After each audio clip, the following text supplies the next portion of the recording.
Hello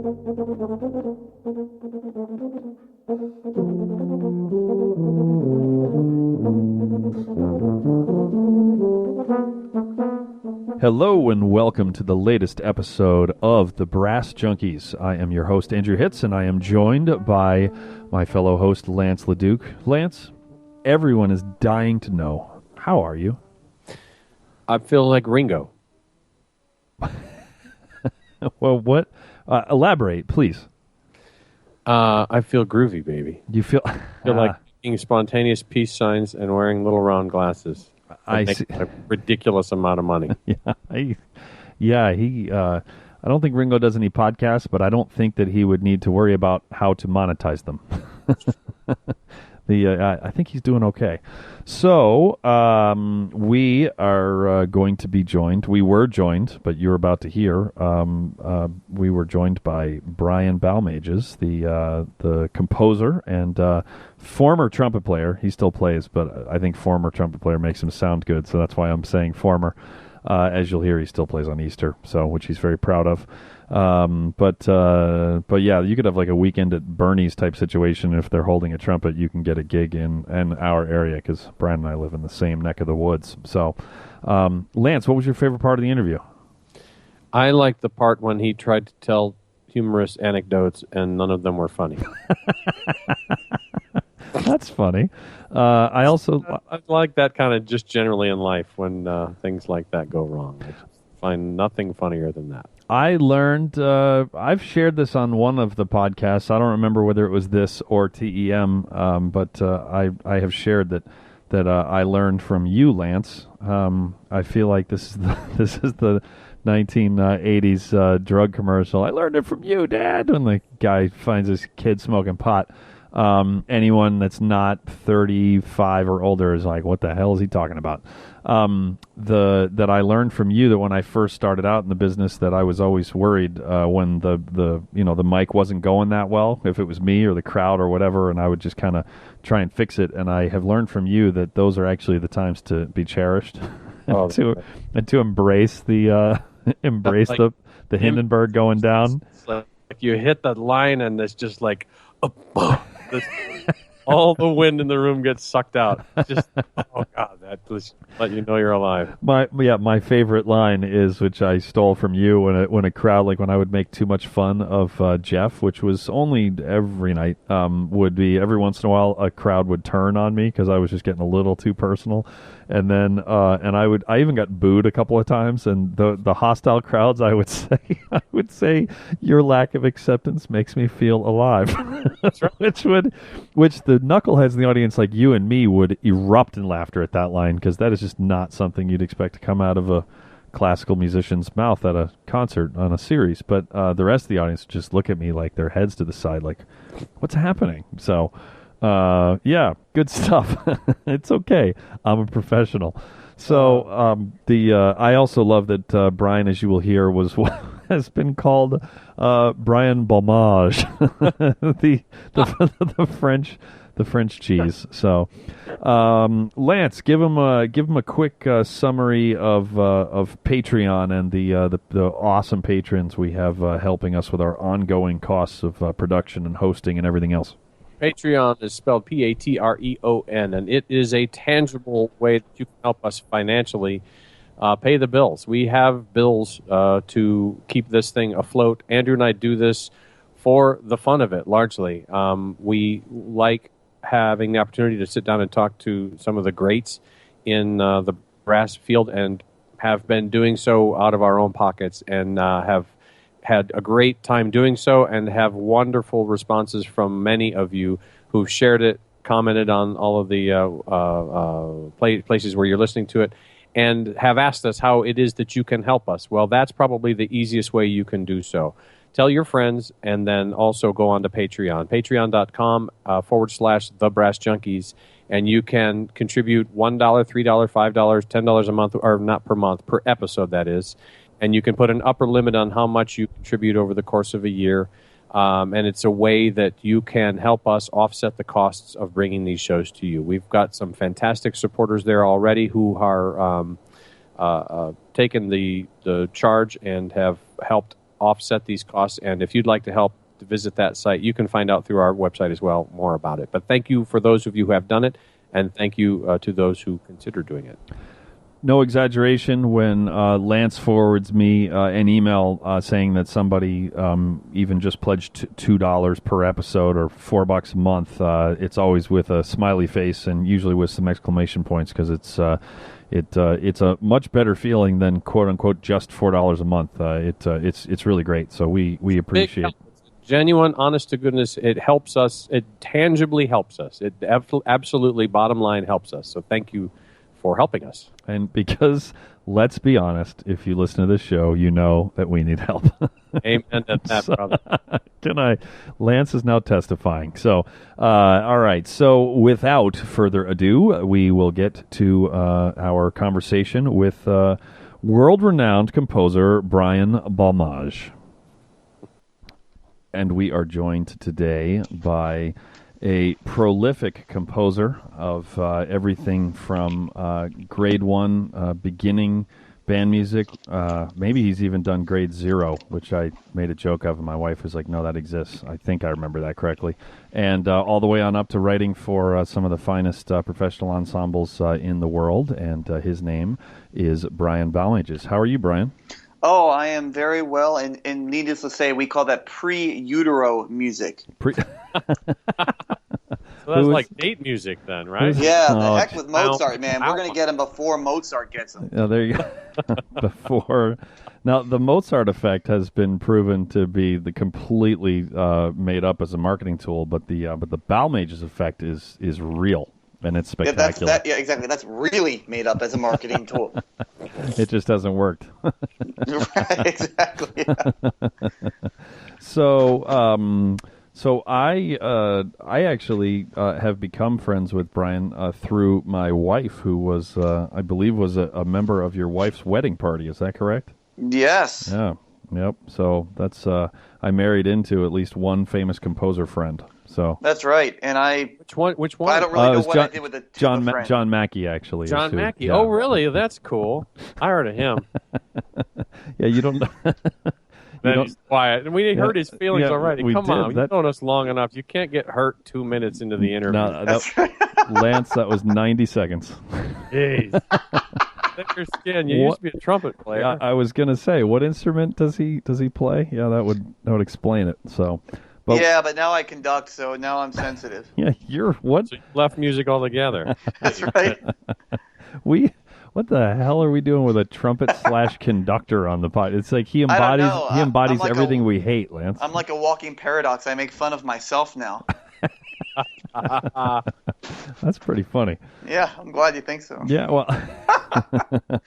So, speaking of conducting, this is not going to air for a while, but you, as we speak to you today, which I'm sure is a highlight of your career up to the present point, you are guest conducting at Purdue. Is that correct? Yes, today I am guest conducting. It's pretty amazing. Purdue being the school with no music major, they have 6 bands. It feels like 8 by the end of the day, but no, they have 6 bands, and so their top bands are filled with a lot of former All-State players that just really crunch numbers really well and want to, instead of saving the world through music, they just want to do astrophysics and stuff. Like save the world. Exactly.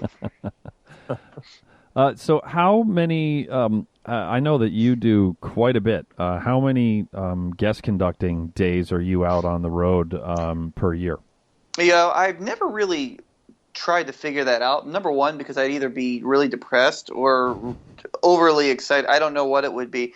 But, I try to find a balance. And so people always ask, and I think for me, a good starting point is always, okay, twice a month, I'm going to use as my baseline. And then it'll go from there. If twice a month means that I'm gone for a week at a time doing a long residency, I may call it a month, and that's the end of it. But if it's like a 2 or 3 day thing where I'm only gone for 1 or 2 nights, I may throw in another 1 or 2. It also depends on what's going on with the fam.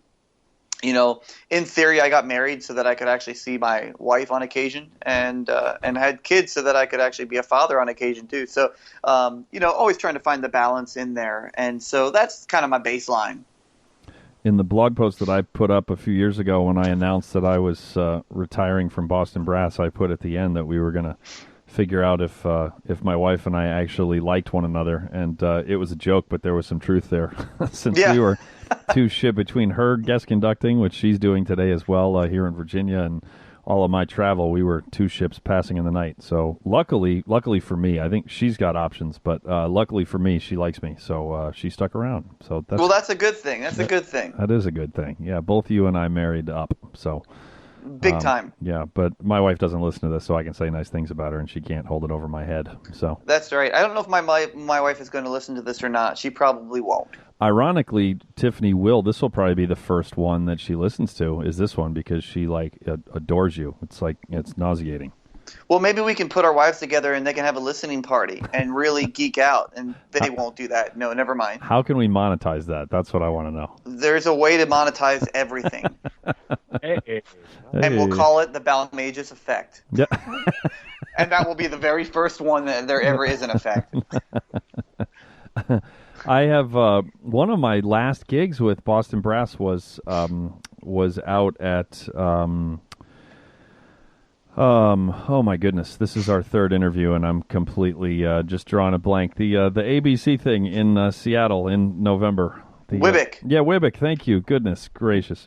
I've only done it. It's hard when you have to blend consonants together, so I understand. I've only done it 5 times that I've been there as a guest, and I can't remember the name. But we were on the same red eye flight home, and I remember because it was one of my most popular. Is this interview over? Is this over? It was one of my most popular. I gotta go now. One of my most popular Facebook posts ever was when I got upgraded on the red eye to first class, and I took a photo of Brian scowling at me, the famous composer who was walking past my seat in first class to go back to the dirty person class, which was. I think that was actually the last time I ever got upgraded to first class, and probably the final time ever, because I just don't fly that much anymore. But that was a popular post on Facebook. Yeah, it's amazing that you somehow avoided my special finger salute to you in that picture. But thanks. Yeah. I snapped a few shots. Yeah. Yeah, I know. Brian says I'm number 1. My special finger salute. Yeah. I am number 3. Wait. Yeah. Oh, okay. So let's talk. Speaking of Boston Brass, we commissioned you to write a brass quintet for us to commemorate our 25th anniversary season, which was all my idea. It was a really good idea, if I may say so. Oh wait, no, it was Lance's idea. But and mine, not at all. It was his idea, and the piece was incredible. It remains. It's great. It's really awesome. And I know that it's been performed by the New York Philharmonic Quintet when they've done some touring. And actually, they're on tour with it right now. Hey, there you go, name dropper. I didn't say a name. I said they. That's not name dropping, damn it. Oh, can I say that on the whatever? I just did. All right. What's such a creative title for the piece? Can you tell everybody what the name of the piece is? Yes. It's called Music for 5 Brass. And this is why it's really important to be strong in math when you're a musician. Because you get that wrong and everything just is shot, We got. I announced that piece for a while from the stage, and I got a lot of mileage out of saying incredibly nice things about you and how incredible the piece was, and then about the line I used about how you had evidently used up all of your creativity to make this incredible composition when you then completely mailed it in on the title, and that always got a good chuckle. So yeah, I'm glad. Can you talk about the? You sound it. Can you talk about the process, just about how, what is the creative process for something like that? I can say that you called me to talk to me with some kind of vague ideas and just kind of bouncing some ideas off of me, and it was more just you brainstorming out loud. I didn't steer anything in any direction at all, and then you kind of put your head down, and then One thing I will say, actually, as another compliment to you, I hate saying nice things about trumpet players, but there are worked with various composers, and some composers are horrendous with deadlines, and I really liked how upfront you were about exactly when you could get it done and when you could not get it done by, and you said that you always meet deadlines, which is why you you make sure that it's 100% realistic when you tell people, and it was super easy to work with you, which is a great example for other people in your field. But as a side note,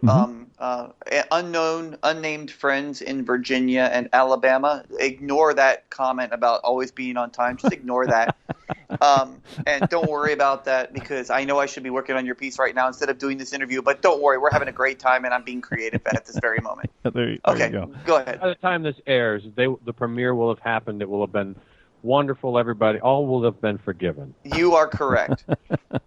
So, talk to us about how the piece came about and what the process of writing it was like. Sure. Obviously, I knew you guys pretty well going into this, and then Jose and I also knew each other very well from the Miami days. We actually we played Nebraska Quintet together for about 2 weeks before he started going on tour with Ricky Martin.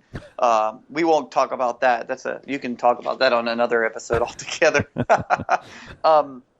Yeah, it was great. He and so I knew his playing very well, because not just from that time, but we did a lot of gigs together in Miami, and so I knew kind of his personality. I knew your personalities, and I really wanted to try and capture all the various facets of the quintet. And so that's one of the reasons why I wanted to do the three movements, because I felt like I could really explore a lot of varying styles within that. The other thing was that as I was writing, I remember there were certain sounds and certain things that I wanted in my head, and so I would sometimes call Jose and I'd say, "Hey man, do you think like that octave F jump, going up to the really high F, and I said, hey, do you mind if I do this?" And of course his trumpet's in his hand, and he's like, "You mean like this?" And he screams it, and I said something like that, and then he yelled something at me in Spanish, and then he's like, "Yeah, whatever, bro, it's good." And I don't know what he's every exchange anyone on earth has ever had with Jose. Exactly. Yeah, it's fine. Go ahead, man. Holding his trumpet. So and so it was born. And so it really, for me, it was a question of sketching out the form of the whole piece, figuring out what I wanted to do. And so the first movement, really, obviously, very rhythmically driven, and that was the one that took the longest to come together of the three. I don't know why. It just took a while for me to find my voice in there. There's a lot of things that I wrote. Sometimes when you're working on that piece or any piece, you get kind of blocked where you're going. And Jim Stevenson does this too sometimes. But what we'll do is we'll just write fodder. We'll just write something to get to the next section, knowing that it's terrible. And then once we finally get to the next section and we're really into it again, then we can go back and rework the transition and figure out how we're going to get there. But sometimes it's just a matter of getting there first. And so I had to do a lot of that with that movement. Just took a while. And then the second movement, to be honest, pretty much wrote itself. It just went, and that's probably a lot of people's favorite movement of the piece, the prayer movement. And, of course, prayer based on the incredible religious background of the Boston Brass. There's a lot of praying going on stage, actually. Yes, exactly.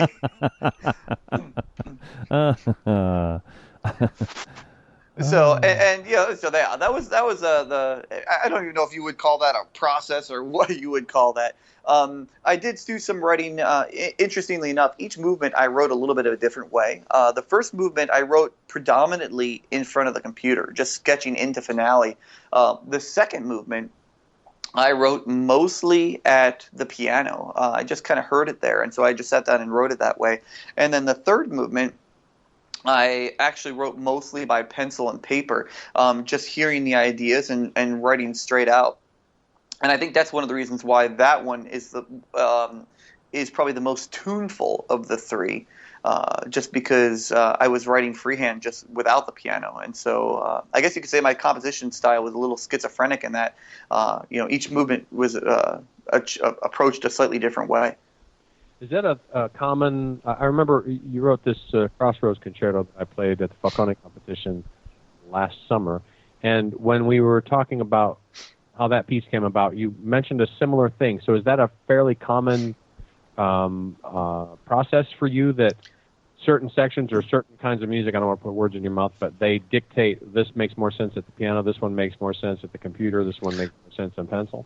Yeah, it does. It really does. I mean, for me, I think I used to try and write every piece the same way. And pretty quickly I started to discover that,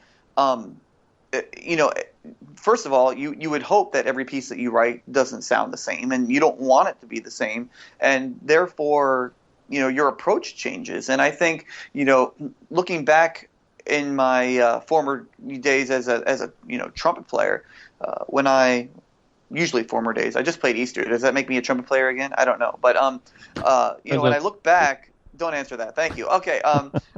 But when I look back, different gigs demanded different routines, and some required different types of warm-ups to be prepared for them, and some days required different kinds of warm-ups to get my chops to recover from the day before, or to prepare them for the next day, or whatever it would be. And I think as a composer, I finally understood that my composing process can vary the same way, and there's some things I need to do the same way, and that's why I typically have one of those three approaches. But within those, I vary it up, even within a piece sometimes. How does your approach differ? If you're obviously very familiar with brass instruments because you played one for a long time and still do, if you count Easter. And how does that compare to when you're writing for wind instruments or strings or percussion? Right. So you're talking about brass instruments versus wind instruments. I like that. Well, right. No, I'm just giving you a hard time. So I have an anecdote here. So I have a grad student at Carnegie Mellon right now. His name is Algirdas Matonis. He's from Lithuania. And so he was filling in, I think what they were doing right of spring, he was playing a bass trumpet part, and he saw that the strings had a rehearsal at such and such to such and such, and then the winds had a rehearsal at such and such and such and such. So he thought he had the rehearsal off because they didn't list the brass. Right. And so he missed the rehearsal, and they were like, well, where were you? There was winds. I like it. It's a terrible interpretation of him, and he anyway. So, but that was his rationale. So I'm hiding behind Lithuanian here.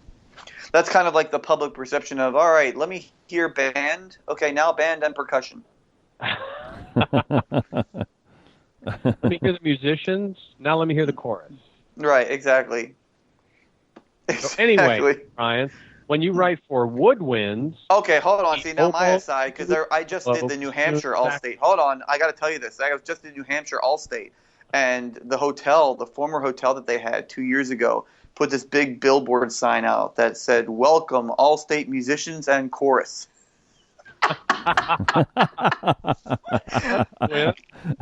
And of course, all the wind players and all the instrumentalists were just cracking up. And you'll never believe this, but the choral teachers didn't think it was funny. They didn't get it.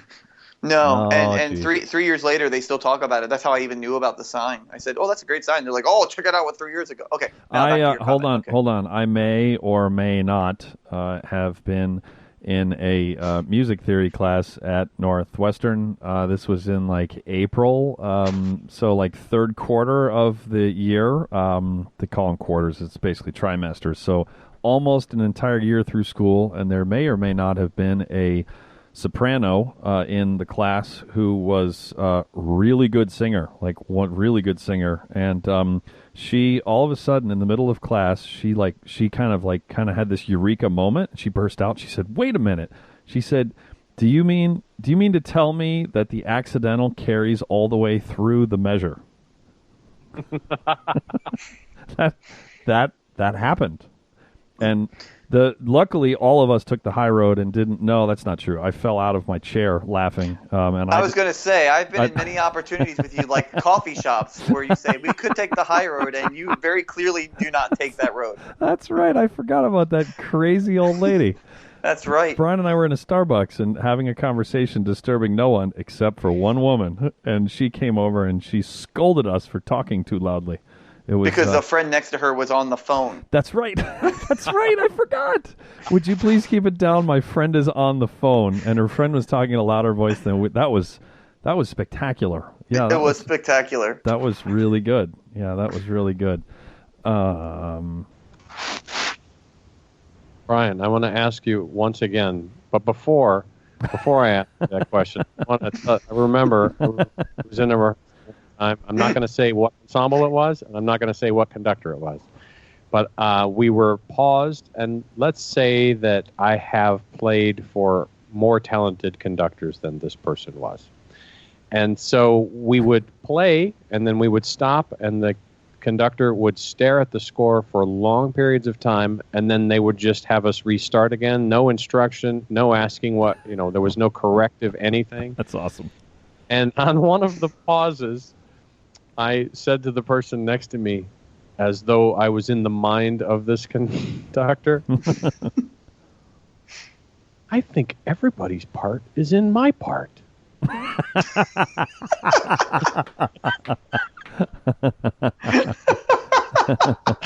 Did all your parts look like this? Did this this conductor's first name happen to start with an L? I'm staying. No, it didn't. Oh, okay. There you go. I did. All right. No. You mean it? So, Brian. Yes. Right for woodwind players.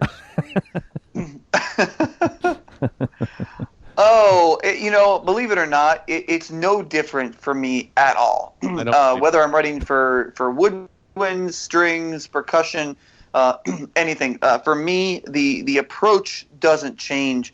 Obviously, I'm very comfortable writing for brass because that's where I've done most of my playing. But I'm certainly aware of the capabilities of all the other instruments, and I feel pretty much at home, and my approach doesn't change at all, regardless of what I'm writing for. Do you hear the orchestration at the same time that you're writing the piece, or do you? I do. And so when I'm writing, if I'm doing a sketch, for example, what I will actually do is I'll sketch. If I'm doing it with pencil and paper, I'll sketch in real time. I'll actually just write everything that I hear. And sometimes all I need to do is write a melody in the chords, and I'll just remember the orchestration. Other times I need to write the melody with the counterline and mention trombones or tubas or euphoniums, right? Or whatever it is that I hear. And I'll go through all of those things. But people always ask me about hearing, and the best way I've come to describe it is that I hear orchestration much the same way as people hear letters within a word. If you say a sentence, everybody would immediately know the order of the words, and they would know the order of the letters within each word without having to isolate and really look at it. And I hear orchestration much the same way. I just kind of know where everything goes, much like I was saying a sentence comprised of a bunch of letters and spaces. Have you always? When did you start writing? When did the composition thing hit you? Sure. Well, right after I was born, when I started, for me, were you using? Yeah, right. What were you using? Finale. Yeah, right. So my father was actually one of the original beta testers of Finale. That was kind of neat. But no, I started writing in. Yeah, exactly. What, father? Yeah. Yes. So my in elementary school, I started writing music, but I was only playing piano at the time, and so I would just write completely at the piano. I never wrote anything down. I would just write it, and I play by ear, as I think both of you know. And so if I hear something, I can sit down at the piano, and provided that I can remember it, I can play it back. So I saved a lot of money in pop music song sheets and all that because I never had to buy them. And basically what I would do is I would record myself playing these pieces that I made up. And then if I ever forgot them, I would just play them back and I'd remember them, and that was how I did it. Progressively, I started getting more into electronic music and MIDI and basic sequencing. And it wasn't until high school that I wrote my first piece down. And I'll never forget, it was an arrangement of Raiders of the Lost Ark. and I wrote it. No, nobody can sue me because it doesn't exist anywhere anymore. So, and never mind. If you are going to sue me, I'm just kidding. But I wrote it for my high school band, and we just read it one time. I didn't write any percussion parts because I didn't even know how to, and I just told them to make something up, which, by the way, is a very bad idea. Just throwing that out there. And then got into college. In college, when I started to write original music, being a trumpet player, I was in a trumpet ensemble. And I'll never forget this guy, Rob, did an arrangement of Oh Danny Boy for trumpet ensemble, and we wound up performing it on a concert. And being the ultra-competitive trumpet player that I am, my first thought was not, wow, it's a great arrangement. My first thought was, well, wait a minute. If he's going to do an arrangement, I'm going to do an original. And so I did, and I'm pretty sure it is fairly awful.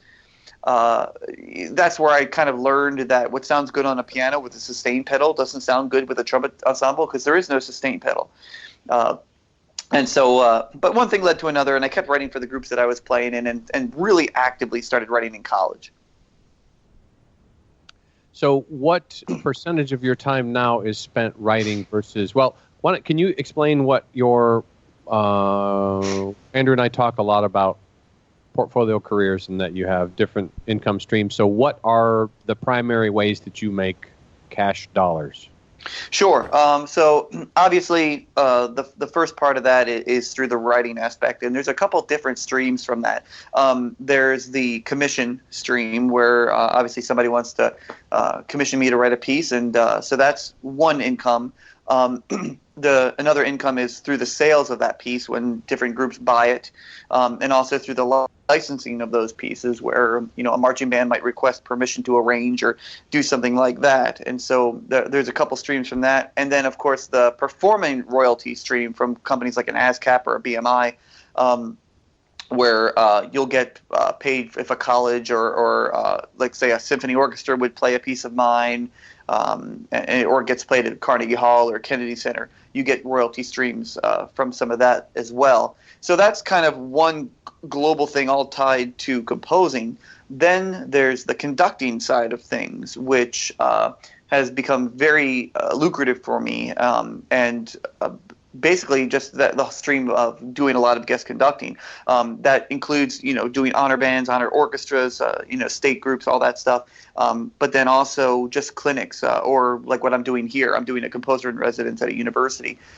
So there's a lot of things like that. The cool thing about that now is that people are starting to really accept me as a conductor, not just because I conduct my own music, but they're actually bringing me in to conduct other people's music, which I really enjoy doing quite a bit. So that's another stream. And my final stream is from my Easter gig. That's a pretty good joke. Hey, that's a pretty good one there, Ryan Balmages. Yeah. So let me ask you, what percentage of income, how would you divide that up in terms of your income, and how would you, and just percentage-wise?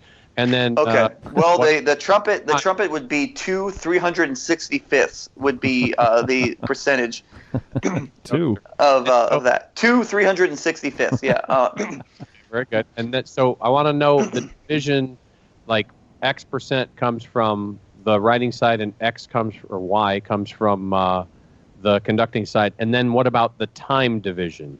Yeah, that's a great question. So, hey, man, that's yeah. like that's the 12th question. That's the first time he's had anything nice to say about the question. So, yeah. So, okay, let's talk about. I guess let's talk about time division. So, for me, the time division at the end of the day is probably close to a 50-50 in terms of composing and conducting. Okay, I should mention another. I also edit for the FJH Music Company, which is my publisher, and so there's a little bit of income that comes from that as well. But let's remove that for a minute and just kind of talk about composing and conducting. And I'd say it comes close to 50-50. There's after this gig, I'm going to go through a 3-week period of time where I don't have to do any conducting, which is great. It's just a little bit of downtime, and I can get caught up on some commissions. And so I'll spend a lot of time writing.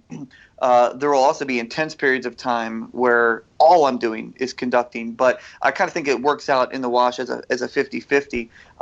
However, the income change is pretty dramatically different. I'd say it's more like an 80-20 towards the composition side of things, only because, with conducting, you go and you conduct and you're done. You don't really get royalty streams from that. And you do it, and it's very rewarding. And I would say, for me, conducting is much more rewarding than composing, because I don't know.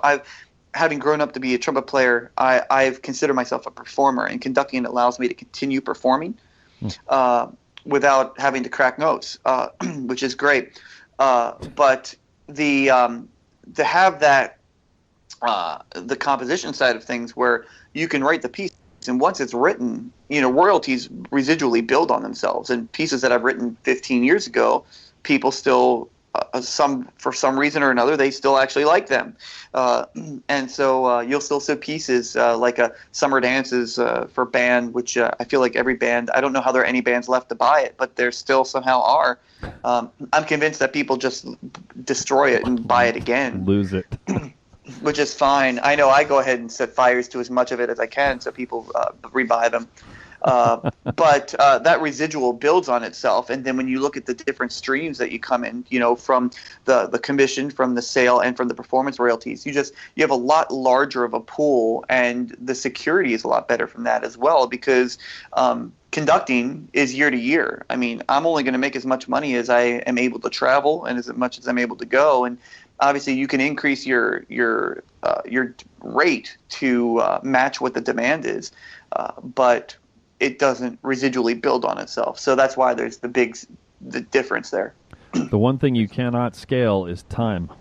You can't scale that up. There's a finite amount of time, and there's a finite amount of time if you're not married and don't have two kids, but you do. So. Right. The only way I found to do that is to fly to Australia, because you get that extra time. But that's not practical to do that every day, so you can't work that out. You've thought this through. Yeah, man. I did, yeah, and I realized it was a bad thought. So that you just got manned by Lance. That means Great. That was not funny. Yeah, I'm laughing in here. Laughing in here. It's a real cerebral inside laugh. Right. International Dateline humor that usually kills.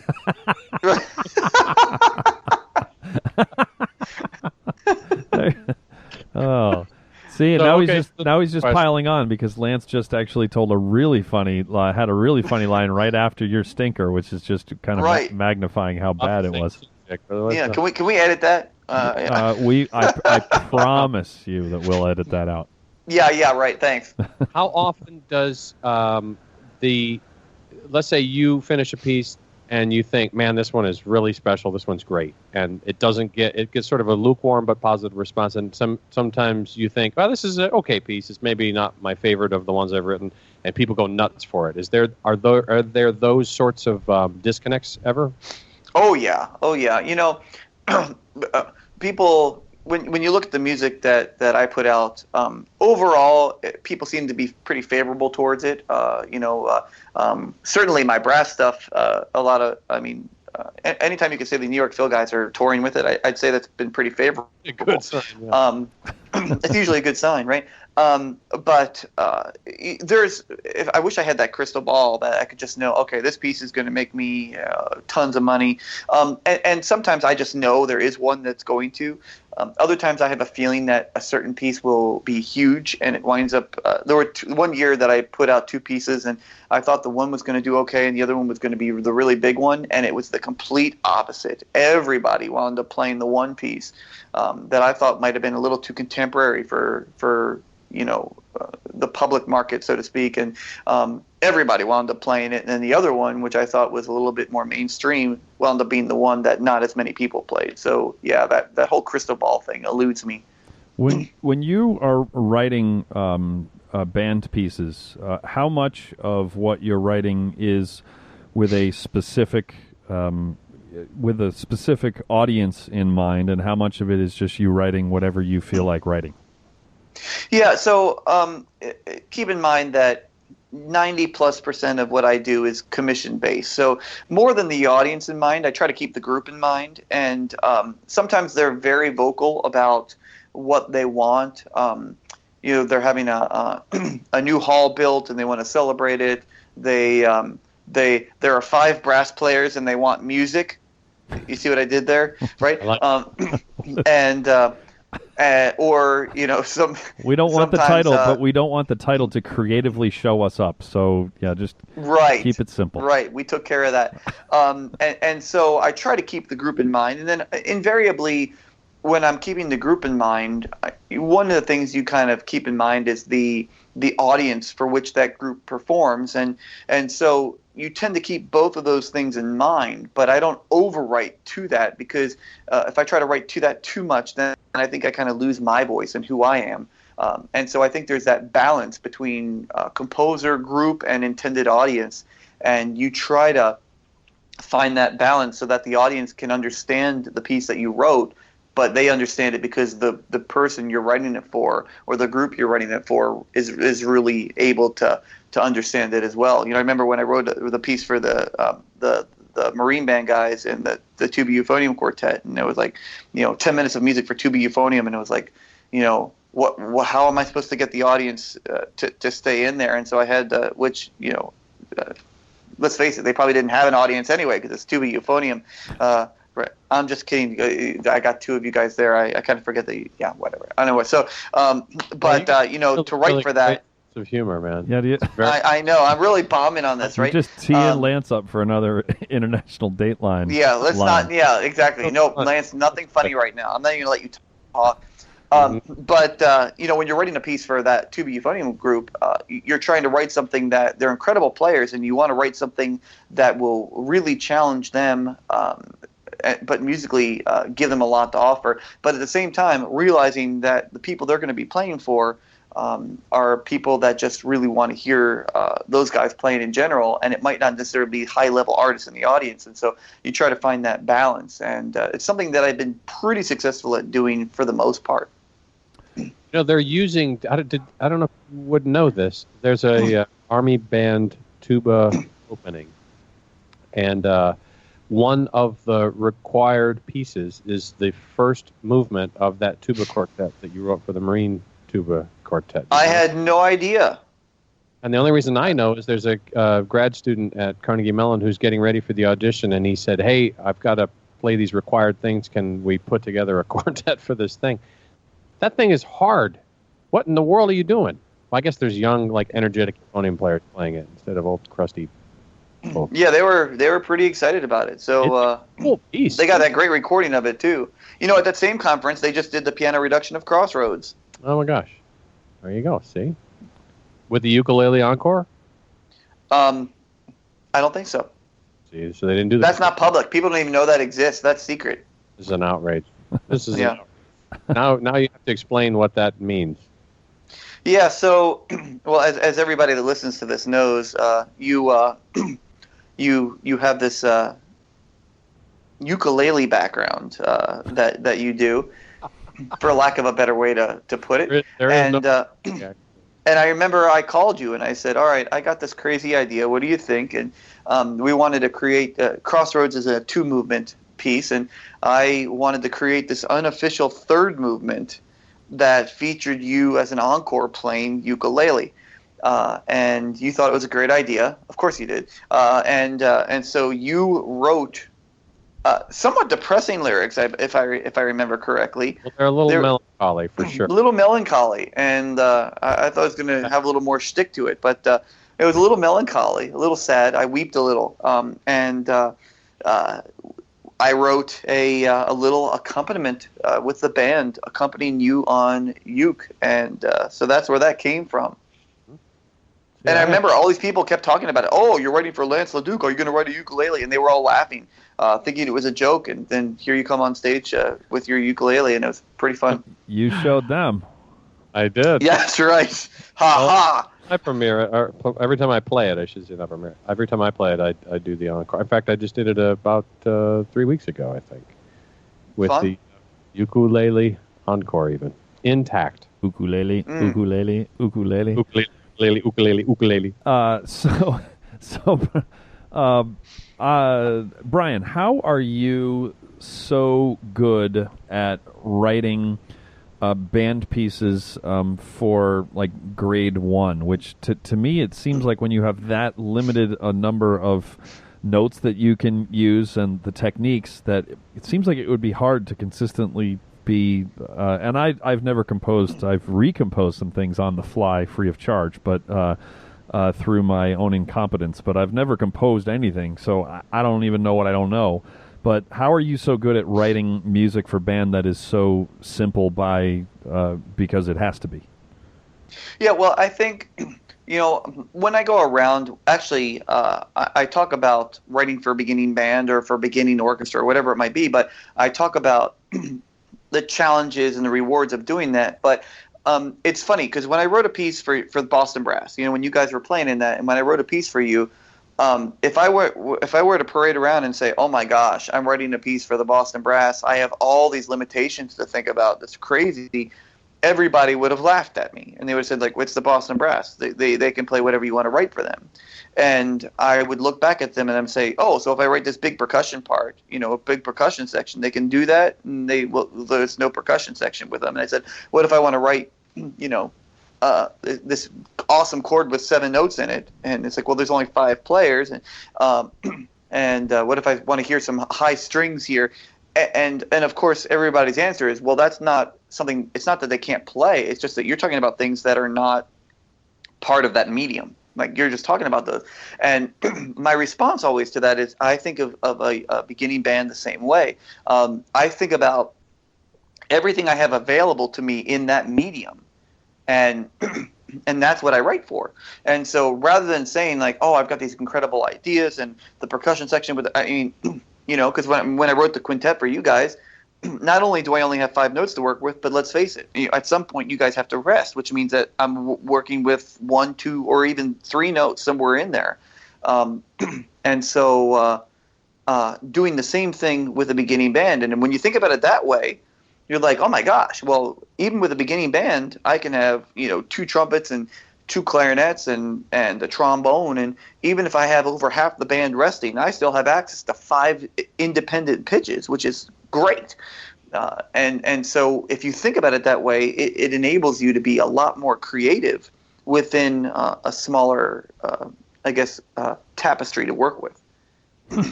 Andrew can play all day. Yeah, I can play all day. Right. And I can write all day. We could do a challenge on that, Here's a question. Well, for people who aren't, I know that this is a very, very small number of people on the planet, but for anybody who's not familiar with your music, and we have obviously a brass audience, can you give us kind of an overview of the writing for brass that you've done, that especially stuff that people can get at? They definitely should get at it because you write great tunes. But sure. One of my, let me start with the ones of mine that tend to be the most performed and the most popular. The one is the fanfare Canzonique, that was written that was commissioned by the University of Miami, Gary Green. And that is a large brass ensemble with antiphonal brass as well. And it's based on the Gabriele album, and specifically the Canzona due decimo toni. The Canzona Personare, number 2. That's the one. One of those canzonas. And those are totally different, dude. Totally different. Yeah, I know, exactly. But they're both by Gabriele, so there's a connection there, right? So anyway, yeah. So that, and then I also used it because it was written for Gil Johnson, who was my trumpet professor at Miami, and of course he's extremely well known for his Pines of Rome solo with Philadelphia, and his lyrical playing was extraordinary. And so I kind of fused the two of those together a little bit in that piece, and that's a very, very popular piece.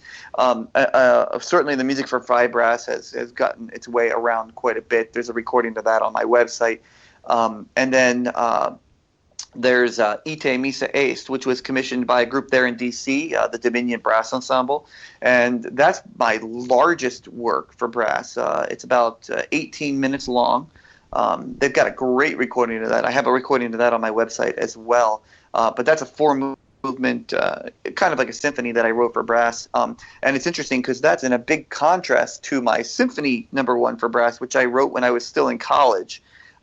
It's a dramatic difference. And not that I don't like the symphony, but I think you can hear my evolution as a composer when you listen to the symphony number one for brass and compare that to Ite Misa Ace, which was written years later. So those are some examples. Another example would be my A Hero's Destiny, which I wrote while I was at the University of Miami. And Gil Johnson used to always call that Ein Helden Balmages. And so we played that a few times down there. But the Marine Band Brass Ensemble has played that quite a few times as well. Hey, what about concerti? Besides the euphonium one, have you written other concerto for brass instruments? I've written, no, it's funny. I've not written a lot. I've done a horn concerto. So I have one called Pele, and I know it's not the soccer player. But I wrote that for Jerry Peel down at the University of Miami. And it's gotten some great performances. There's some really wonderful players that have performed it. They just did it at Northwestern with Ryan Little. Who's now, I believe, at Rice, doing some great things. He is. And they performed it at Arizona State. And it's been performed a few times out at, I think USC did it out in Southern California. And so, I mean, some great players that have had a chance to go through that. But those are the two that I have right now. I'm waiting to get that opportunity to do the trumpet one, and we've gotten a few knocks on the door yet, just waiting for funding to come through. So we'll see if any of that ever comes to fruition. One thing that you have done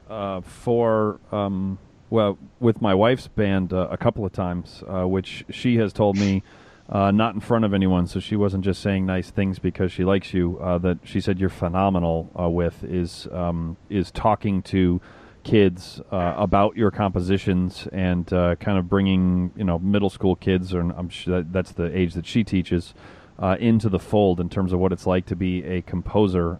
And so, can you talk a little bit about talking to students like that at a place where you either are in a residency or are going to be in a residency, and it's kind of a pre-call thing? Yeah, absolutely, and it's interesting because this will apply to a lot of people anyway. This is not a middle school thing; it's not even a high school or a college thing. I mean, this is an audition thing too. But one of the things that I talk to any group about is when I'm talking to them, obviously about my music in particular, but with any piece that I'm working on with them, I try to put the emphasis on the musical line, and I try to put the emphasis on communicating what the piece is about, trying to get into the style of that piece, trying to get into the emotional integrity of the piece. And of course, that goes all the way through to auditions. And as we all know, you get into these professional auditions, and at that point, everybody's playing all the right notes. And every note is in tune, and every note is great. Yet you can have, 50, 100 people play a quote-unquote flawless audition, but there's something dramatic that they're still able to tell them apart. And I think that really starts at a very young age. And so I encourage private teachers, I encourage regular teachers, anybody that's working with them, to keep in mind people like me who are behind that music. And obviously not everybody's still alive, but realizing that every piece has a composer behind it and a purpose behind it. And every phrase had some kind of emotional intent behind it, not necessarily programmatic, but there's something there. And the ultimate goal of everything that we do has got to be to realize what that intent is, and how can we achieve that through performance and communicate that to an audience or to a committee or to whoever, to keep that emotional idea and integrity intact.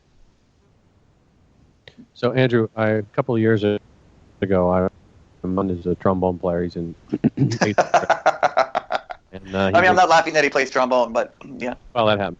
Yeah. He's a pretty good little player, and so he got invited to be part of this district band event through the PMEA, Pennsylvania Music Education Association, and I was taking him to the concert, and I said, "Well, who's the conductor?" It was the first year they had done it for 6th graders. Maybe it was even 5th grade. I can't remember, but it was terrifying. It was fun, but it was terrifying. Don't kill the punchline here. And so, boy, the comedy thing. Oh, sorry. Jeez Louise, killing me. Working here. So I said, "Who's the conductor?" And he goes, "I don't know." And I just assumed because it was these younger guys and because it was a new thing that they hadn't opened the checkbook, they were just going to have one of the regional band directors do it. And I said, "Do you remember his name?" And he said, "Nope." He said, "All I know is some guy that wrote some of the pieces." So I drove off and we're walking in the door, and I see Brian. I was like, "That guy?" He goes, yeah, that guy. Holy cow! Very cool. He was so blown away. I can't tell you. There's not a day that's gone by that he doesn't talk about you, Brian. Yeah, and if I recall, that was you posted that picture of me and him. And I believe the first comment was Andrew, who said, Brian must have been so honored to get his picture taken with your son. That's right. I think that's right, yeah. I believe that is right, yeah. Yeah. I since I'm a little more than you, too. Yeah. Since I'm the one who hipped Joe Alessi to your how many people did you write it for? 5 brass for your quintet. That's why I put that into the title. There you go. You're welcome. I teed one up for you. Since I'm the one that told him, and you've gotten some miles out of that, then I get to just make fun of you mercilessly on social media, and that's kind of that's our unspoken agreement. So, okay. Cool. Our dear friend Jens Lindemann. I'm sure you've heard about the epic chop problems that he's been going through, and so I mean, who hasn't? Jeez. Right. Exactly. So who indeed? So we are giving every guest an opportunity to offer words of encouragement or discouragement or advice or.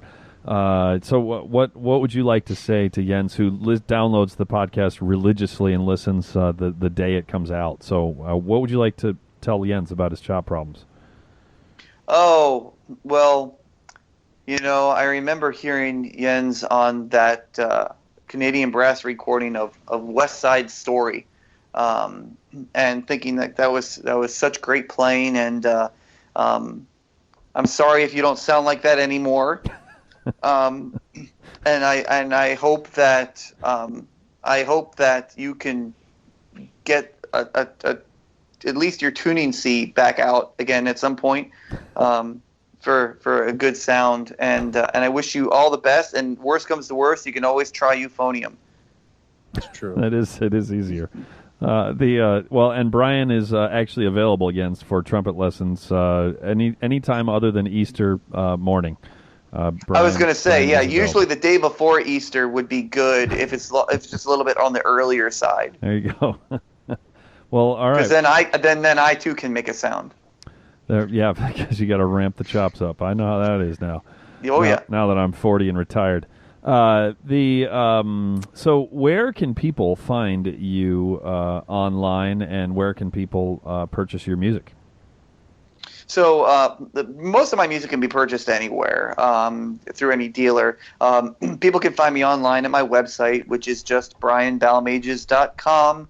I have the advantage of being the only Brian Balmages in the world, so it's a great publisher name. And so they can find my stuff there. There's a lot of the brass pieces we've talked about are pieces that I either self-publish or something. So if anybody ever wants to get hold of any of those, they can just email me through my website, and we go from there. They can find me on Facebook. They can find me on Twitter. I try to tweet once a month. I'm not very good at it, but I'm trying to get better. And they can find me other places. Everyone who's listening to this who is on Twitter needs to tweet at Brian just to force him out of hibernation. So, right, tweet me, and then I'll figure out how to tweet you back. Yeah, that's perfect. They'll give you a to-do list. So, I know what I wanted to ask you. So I have heard your last name pronounced Balmages, of course, but then also Balmages, and then Balmages, and then Balmages. So that's 4. Are there any that I'm leaving out? Oh, absolutely. There is the French cheese version, Balmage.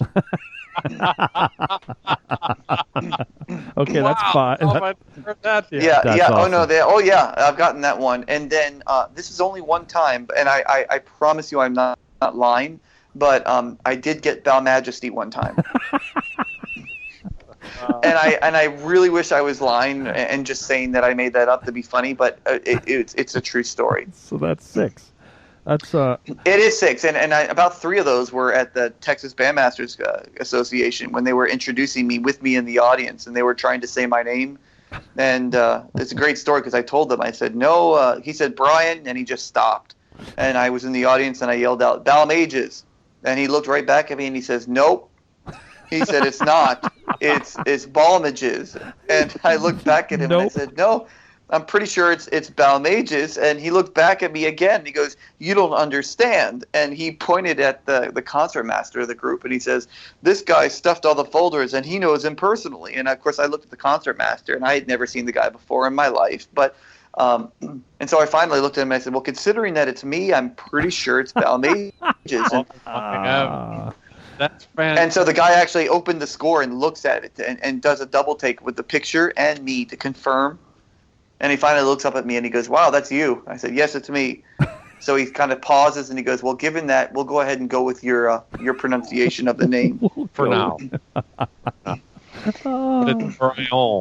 That's sorry, Brion Balmage, the French cheese. Brian Bell. Brion Balmage. That is a spectacular right there. That's It is. That's fantastic. You saved it at the end. What a funny one. Yeah, you did. You were. That's the rope-a-dope, man. He just did the rope-a-dope on us for 55 minutes, and then bam at the end. That was good. Gotta leave him coming back for more. Yeah, definitely. So this it's is actually, just like composing. You write the crappy stuff in the middle, and then by the end, you got to write all the good stuff so that they want to hear another piece. And that is why, band directors, you should all feel comfortable just doing the first 16 bars and then the last 32 bars of Brian's pieces. Thank you all very much. Yeah, as long as you pay the full price, I don't think Brian really cares how much of it you perform. Cool. This has been great. It's always cool to hear someone in a hanging out in a different area of our field, and just hearing what goes into it creatively and process wise and everything. It's really fantastic. So thank you so much for taking some time out of your busy day at Purdue, and we'd love to have you again sometime. Absolutely, it's mostly been a pleasure. Hey, that's what we were aiming for. Hey, all right. I think he was just mean to us, Lance. So, yeah, that will do it for another episode of the Brass Junkies.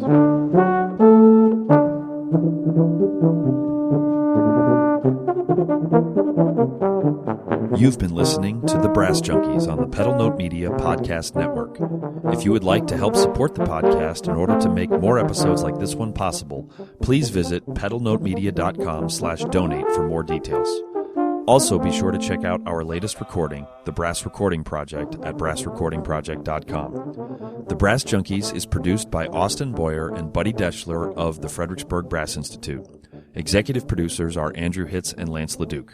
This has been a presentation of the Pedal Note Media Podcast Network.